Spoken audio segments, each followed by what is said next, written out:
A monk named Anak lives in a futuristic Bangkok. He spends his days wandering the streets, accompanied by his robotic assistant, iBuddy, hoping to collect as many donations as possible. One day, while walking through a neighborhood inhabited by the poor, he sees a group of children giving alms and food to the homeless. But as soon as the children finish their good deeds, they immediately check their balance in the hugely popular AI service system, Ultra, which rewards users for helping those in need. The teenagers cheer at the large number of points they've earned, which fills Anak with a sense of disappointment and bitterness.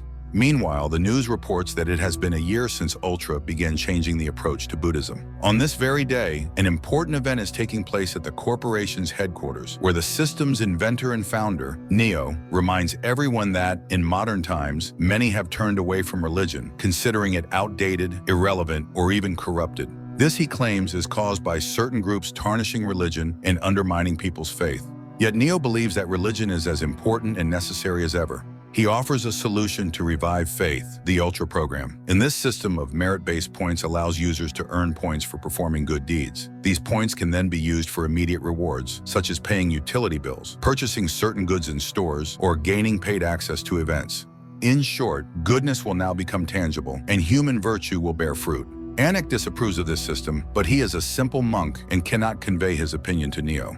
Once again, one of the girls, Wei, notices his gaze and tries to give Anak some food, but her friend stops her, arguing that giving food in parts allows them to earn far more points. Anak attempts to explain to the teenager that true virtue lies in doing good without expecting immediate rewards. This is the essence of a true Buddhist kindness. However, Ultra immediately responds to the situation, explaining that this idea is mistaken as it contradicts their operational model. The boy, for listening to Anak's teachings, instantly receives extra points. The girl is upset but cannot argue with her friends, and Anak is left without any alms. He moves on but soon notices that his iBuddy has sustained damage. Inspecting his metallic companion, he suddenly sees a sticker that compares payment for charity to payment for the services of a fallen woman. Outraged, Anak is approached by two of his fellow monks, who note that he is once again talking to the robot.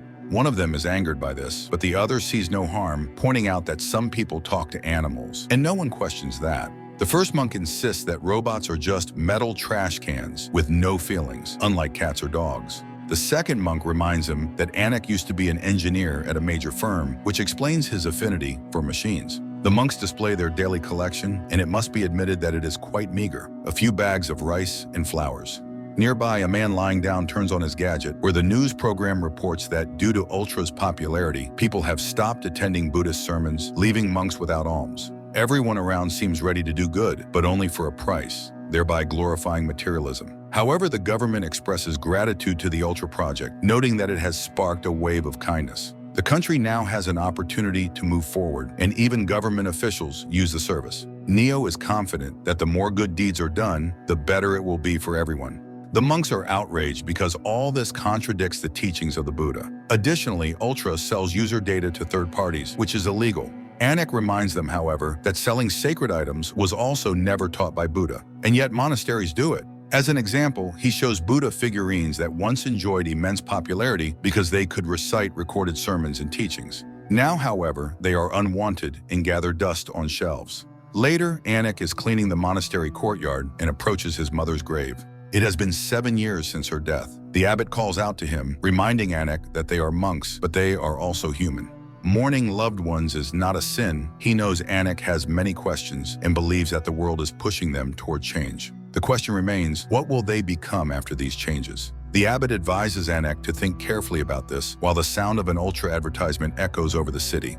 That evening, Anak goes out to find a new circuit board for his metallic friend, iBuddy, and stops by a shop in the market. However, such models have long been discontinued, and the shopkeeper can only offer spare parts from an old traffic control robot. She refuses to give him a discount, though. The only thing that could help is Ultra points, which Anak, for obvious reasons, doesn't have. Unexpectedly, a man offers to help.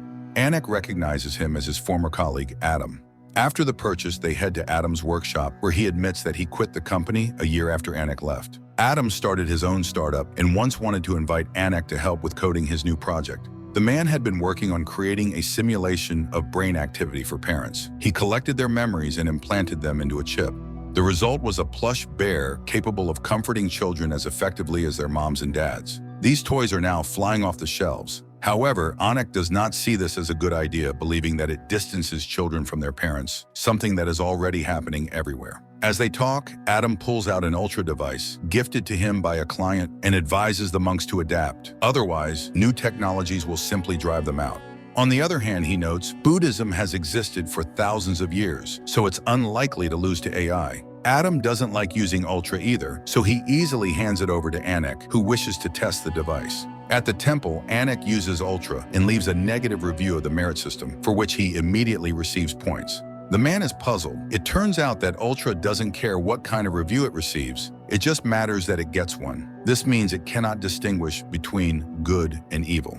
The next day, Anik is walking through the streets when Wei approaches him, offering him food and apologizing for yesterday. At that moment, Wei's friend asks her to come with him, saying they'll earn fewer points without her. But the girl refuses, believing that teenagers have become obsessed with counting points. Angered, the boy grabs her arm, but Wei breaks free and throws her Ultra into the water. When the boy hurts Wei, iBuddy unexpectedly comes to the girl's aid. Using whatever strength he has, he pushes the bully and strikes him with his manipulators. Shocked, Anik watches for a moment before pulling the machine away from the boy.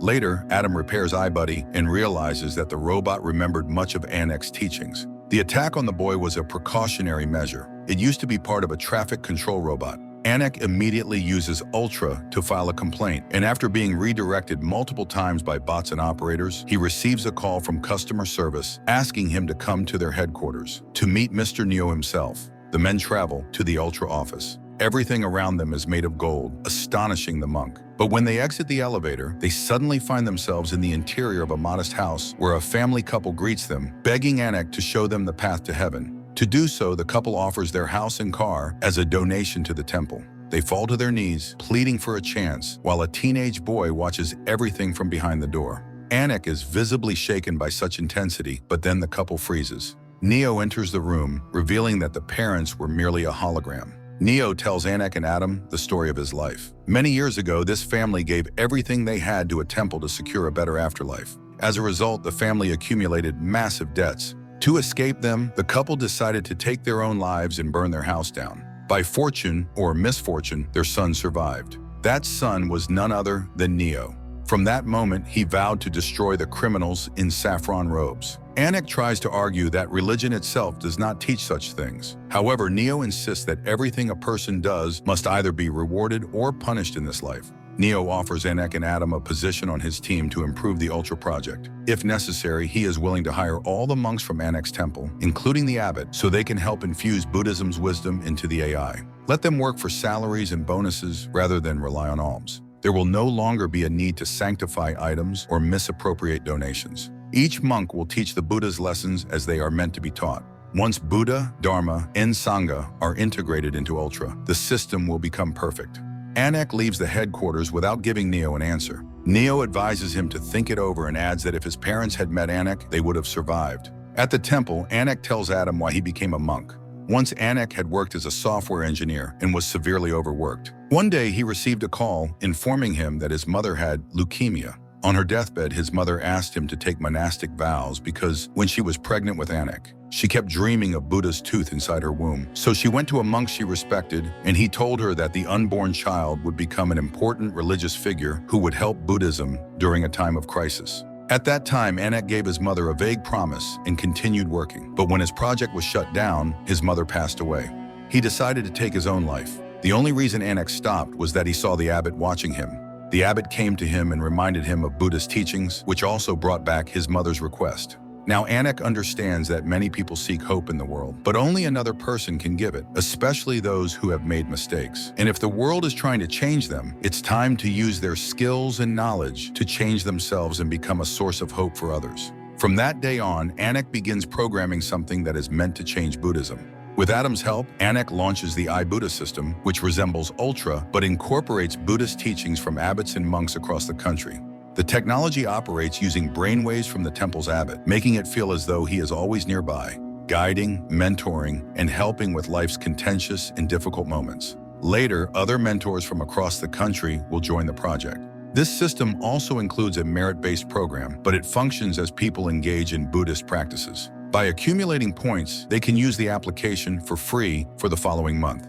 With this system, people can avoid the tricks of the modern world, which is full of deception and misinformation. Anik presents all of this at the product's launch, where Neo is also listening. Over time, cases of fraud within Ultra start to surface. One couple, for example, pretended every day to help elderly people cross the road, earning points for it, but the elderly people turned out to be actors. Through this trick, the couple earned a significant amount of money. These incidents caused problems for Neo. Meanwhile, Ibuda is doing well. There's no longer a need to seek out monks, buy them offerings, or wait to meet with an abbot. People can now listen to any version of sermons and prayers, quickly finding the one they need most at any given moment. Anik is satisfied because he is fulfilling his mother's wish, and the system quickly becomes hugely popular. However, one day, everything falls apart. A crowd of enraged people arrives at the temple, having seen the thoughts of the abbot, which reveal him harassing a young woman with indecent proposals.